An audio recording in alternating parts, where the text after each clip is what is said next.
Hi guys, how are you all today morning? Good morning. In this verse of Ashtavakra Gita, Ashtavakra tells Raja Janaka, and through him he tells every living entity who is spiritually inclined or not. Anyone who feels a sense of ego even towards liberation and considers his or her body as his or her own is neither a sannyasi, a yogi, or a jnani or any renunciant, but he or she is only a sufferer of miseries in this big bad world, this universe full of miseries. We shall elucidate on this particular verse. According to Bhagavad Gita, there are three types of ego. One where a living entity identifies himself or herself with the mind body complex. This is known as false ego. In the other stage, a person identifies himself or herself with his or her soul, the spark from the eternal flame. This is known as true ego. Ego as such, not false. It is the real ego. In the third case, the person remembers or recalls that he or she is, after all, just a spark from the eternal flame, and that he or she is just a part of the super soul. This type of ego is known as superego. In spiritualism, a person is encouraged to have either the real ego of being the soul or the superego of being a part of the super soul.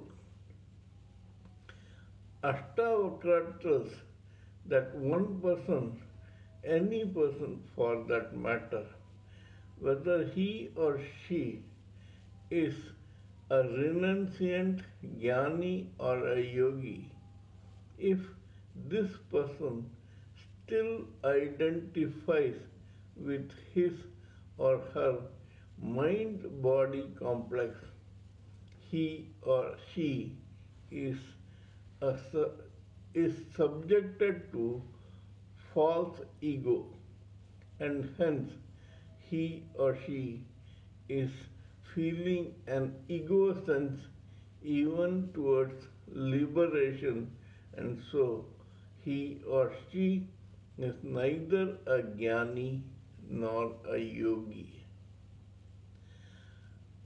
Sage Vishwamitra, the great scholarly and revered Raja Yogi, suffered from false ego, and that was the reason why the demigod Indra, the king of demigods, sent his own celestial nymph Menaka to seduce sage Vishwamitra, and she succeeded in her endeavor to do so.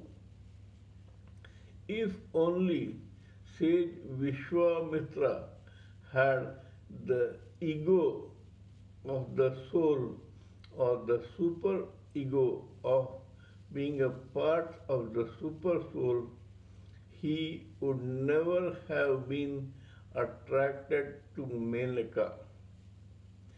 There are numerous instances where otherwise erudite, scholarly, intellectual people have succumbed to the attraction of this mind body complex of other people because of their false ego. Another example is Acharya Drona. Acharya Drona was no ordinary person. His father was the great sage Bharadwaja.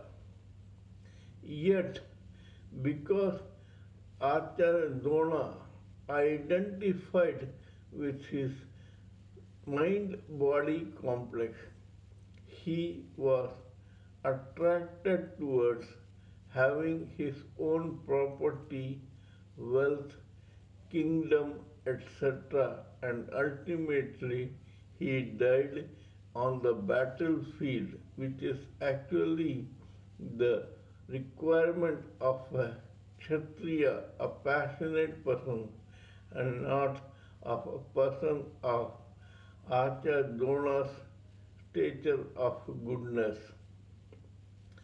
False ego, attachment to the mind body complex, makes a person suffer miseries of this material world.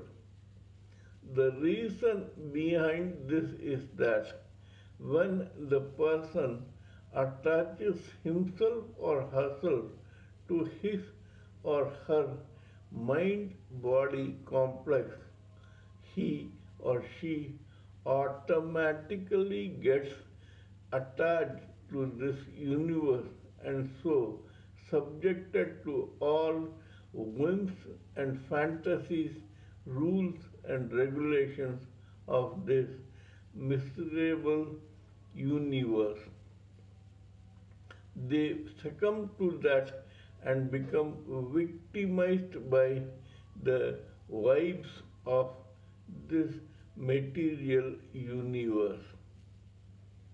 On the other hand, a person, howsoever humble he or she may be, if identifies himself or herself with the ego, the real ego of the being the soul in the body, or of the super ego that he or she is but a part and parcel of the super soul, then this person, howsoever small or humble he or she may be, gets automatically detached from this miserable world, and hence he or she lives happily even while living in this universe, because nothing from this universe affects him or her anymore. He or she realizes that the mind body complex of this birth is only temporary.